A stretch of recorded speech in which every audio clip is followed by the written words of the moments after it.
Good evening, visitors. Welcome to the Australian War Memorial's Last Post ceremony, which today commemorates the 53rd anniversary of the Battle of Long Tan and Vietnam Veterans Day. My name is Joanne Smedley, and joining us today from the Australian Army is Warrant Officer Class 1, Brian Moore. The Vietnam War inflicted deep wounds on many of the 61,000 young Australians who served in it over more than a decade. 521 gave their lives for us during this conflict. Although this is the anniversary of one battle, on this day we honour and remember them all. Those young Australian men and women who served, fought, suffered and died during the Vietnam War. Today, more than a half century on, we honour the tenacious courage and sacrifice of the young men of Delta Company of the 6th Battalion of the Royal Australian Regiment, an isolated infantry company of 108 men, including 3 New Zealanders, cut off and outnumbered by at least 10 to 1, who withstood massed Viet Cong attacks for 3 hours.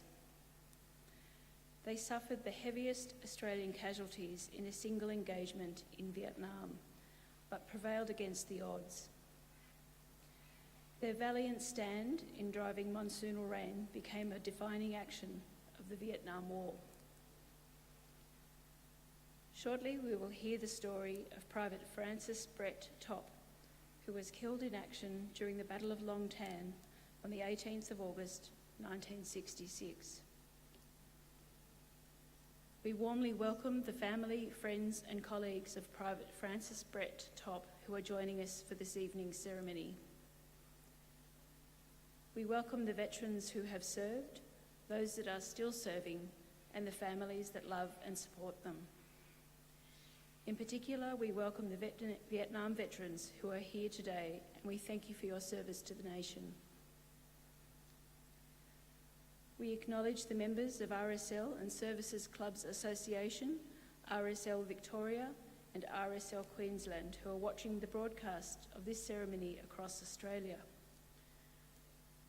We would also like to welcome the representatives for Gatton RSL Sub-Branch of Queensland and Magnetic Island RSL Sub-Branch of Queensland who are attending this evening's ceremony. During this evening's ceremony, wreaths will be laid at the base of the Pool of Reflection by family, visitors to the memorial and students on behalf of the following school from Western Australia, Bunbury Cathedral Grammar School of Jellarup. Australia's Federation Guard is the tri-service ceremonial unit of the Australian Defence Force. They provide a ceremonial presence at civil and military events and during visits to Australia by foreign dignitaries. The Guard will now dismount the catafalque party from the tomb of the unknown Australian soldier.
If you are able, please stand and join in singing the national anthem.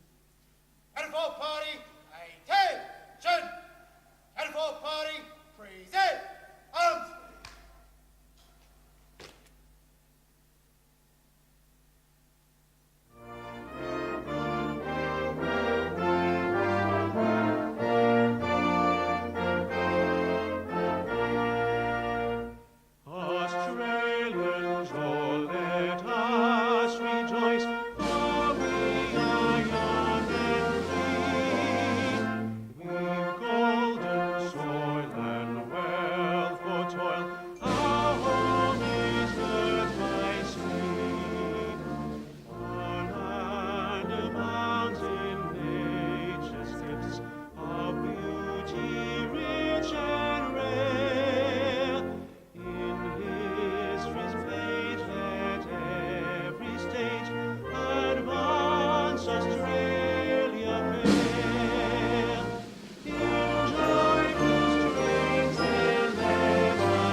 Students, please be seated.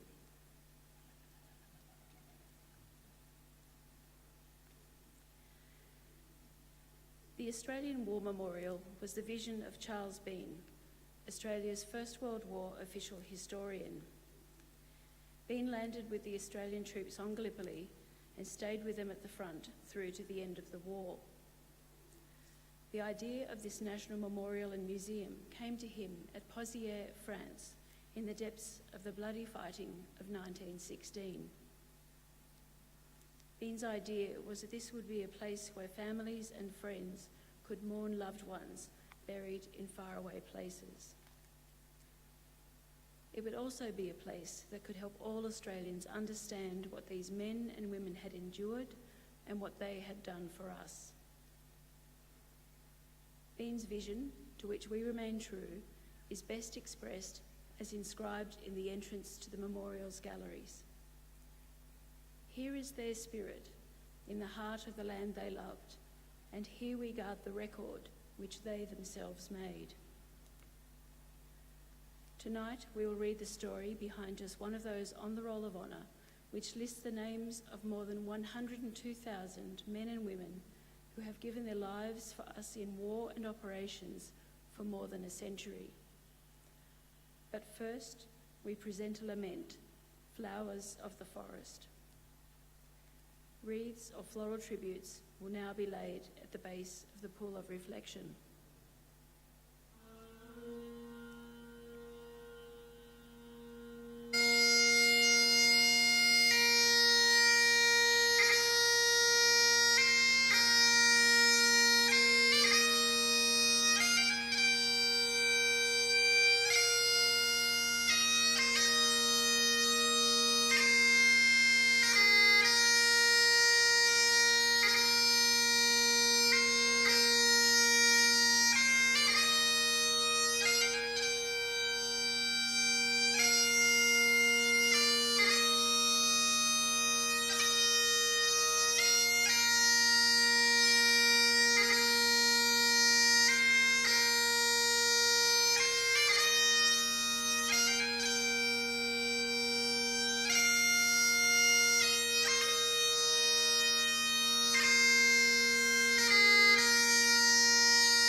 Today, we remember and pay tribute to Private Francis Brett Topp. Francis Topp was born in Toowoomba, Queensland on the 26th of January 1947, the son of Norman and Bridget Topp, both of whom had served during the Second World War. Known as Frank, he was the second of 11 children. He grew up on the family's dairy farm at Flagstone Creek near the town of Helidon. He attended the Flagstone Creek State School and then Downlands College in Toowoomba. At Downlands, he became a member of the school's cadet unit and enjoyed the field exercises, an experience that set him on the path to military service. After leaving school, he worked for a short time while on the family farm, before leaving to work as a spare parts assistant at A. Falconer's Garage in Gatton. On the 6th of July 1964, Frank joined the Australian Regular Army, signing on for a 6-year period. As he was still only 17, he did so with the written consent of his parents. He was initially posted to the 1st Recruit Training Battalion at Kapooka for basic training. While at Kapooka, he was marked by his superiors as a potential officer candidate. Influenced by his experience as a cadet, Topp wanted to be posted to an infantry battalion, but was still underage. He was instead posted to the Royal Australian Ordnance Corps as a storeman. By mid-June 1965, he had earned his trade qualification as a Storeman Technical Ordnance Class 2. In August 1965, he was sent to the Southern Command Educational School at Bandiana, where he gained his second-class certificate of education. But Frank still yearned to be in the field, and turning 18, he applied for and was granted a corps transfer to infantry. He was sent to the Royal Australian Regiment Reinforcement Wing at Singleton in April 1966 and was immediately sent on a battle efficiency course at the Jungle Training Centre at Canberra. At the completion of this course, Topp was given pre-embarkation leave in May and returned home to spend time with his family. In early July, Topp was told he would be deploying to Vietnam as a reinforcement. He embarked from Sydney on the 15th of July and arrived in Saigon the following day. He was then sent to the 1st Australian Reinforcement Unit at Nui Dat. He was posted to the 6th Battalion, the Royal Australian Regiment, at the beginning of August, but it was not until the afternoon of the 17th of August he joined 5 Section, 11 Platoon, Delta Company. Earlier that morning, Nui Dat had been bombarded by the Viet Cong with over 100 rounds fired from mortars, recoilless rifles and a Japanese field gun landing inside the base's perimeter. 24 Australians were wounded. As several mortar rounds landed in one ARU's position, Topp would have experienced his first time under enemy fire. Bravo Company 6RR departed Nui Dat to locate the Viet Cong mortar base plate positions. The Viet Cong firing positions were located by mid-morning, after which the company continued patrolling to locate the mortar teams. Bravo Company spent the night outside the wire and the following day patrolled to the edge of the Long Tan rubber plantation. Delta Company, led by Major Harry Smith, left Nui Dat at 11 a.m. that morning and was sent to relieve Bravo Company. After setting up an all-round offensive position, the soldiers ate lunch. Lance Corporal John Robbins, who was 5 Sections Commander, sat with Topp to ensure that he's all right during his first time outside the wire. Topp also met one of his mates from Kapooka, Private David Thomas, now in Bravo Company 6RR. Topp said to his mate, "You're a wary bastard, Tomo," to which Thomas replied, "If they get a hold of you out there, you will be too." Shortly after 3 p.m, 11 Platoon came into contact with the Vietnamese in the Long Tan rubber plantation. After a brief firefight, the enemy withdrew and the Australians followed them up. At approximately 4 p.m, 11 Platoon encountered heavy opposition and took immediate casualties. After the initial burst of fire subsided, Topp's 5 Section was ordered to sweep across the front of the platoon to form an L-shaped defensive position. As the section moved to comply, the men came under fire. Several men were hit, including Topp, who was shot and killed instantly. He was 19 years old, the youngest Australian to die that day. He had been in Vietnam for just over a month and had been with his battalion for around 24 hours. 11 platoon was engaged on 3 sides in danger of being cut off and wiped out entirely. Monsoonal rain deluged the area, reducing visibility to 50 metres and turned the ground into slick red mud. In the hours that followed, a numerically superior Vietnamese force attempted to overrun Delta Company. Close artillery support, well controlled by Delta Company's forward artillery observer, was crucial in breaking up several enemy attacks and allowing the beleaguered Australians to bring the scattered section into a cohesive perimeter. As the battle progressed, Delta Company began to run low on ammunition and a resupply was requested. Australian helicopters flew through the monsoonal conditions to deliver the supplies. At 7 p.m, a relief column of armoured personnel carriers from 3 Troop, 1 Armoured Personnel Squadron arrived with Alpha Company 6RR on board.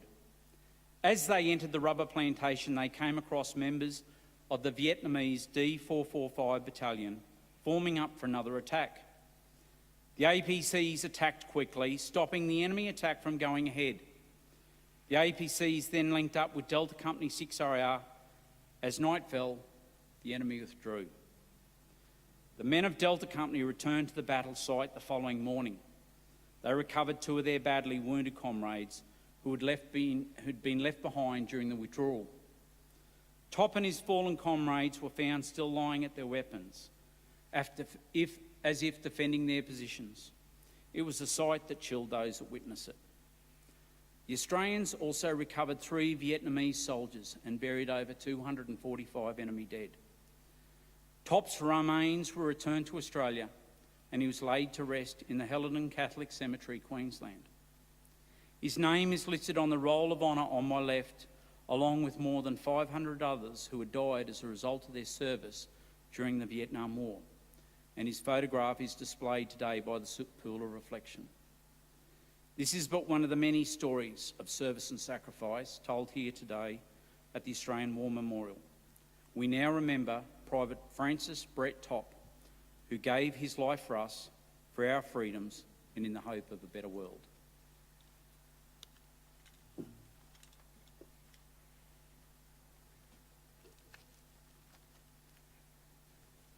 If able, Party, shoulder, arms. if able, please stand for the reading of the ode and the sounding of the last post.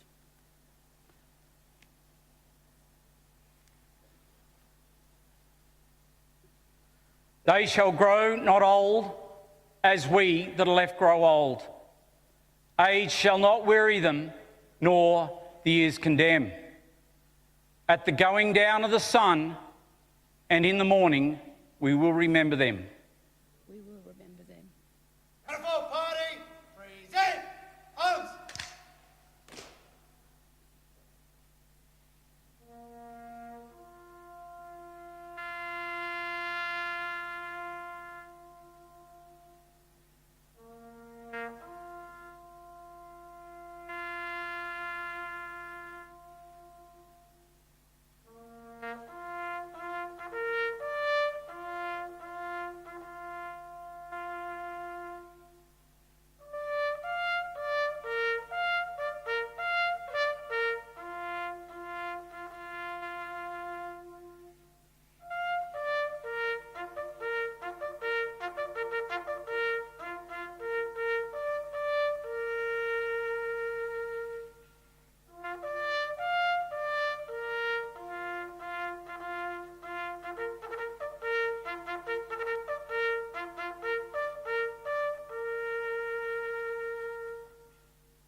Catapult party, shoulder, arms. Lest we forget. Lest we forget.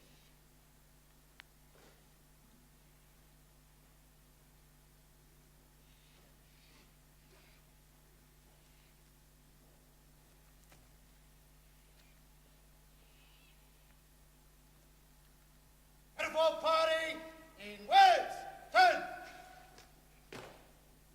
Catapult party, quick, march.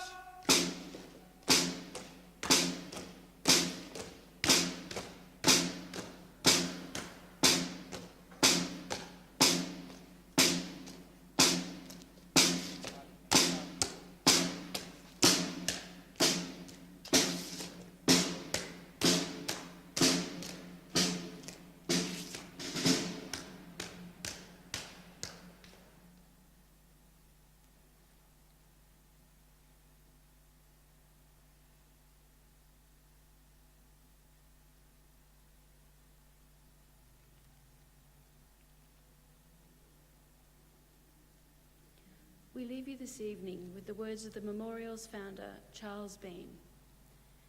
Many a man lying out there at Poziere or in the low scrub at Gallipoli with his poor, tired senses barely working through the fever of his brain has thought in his last moments, well, it's over.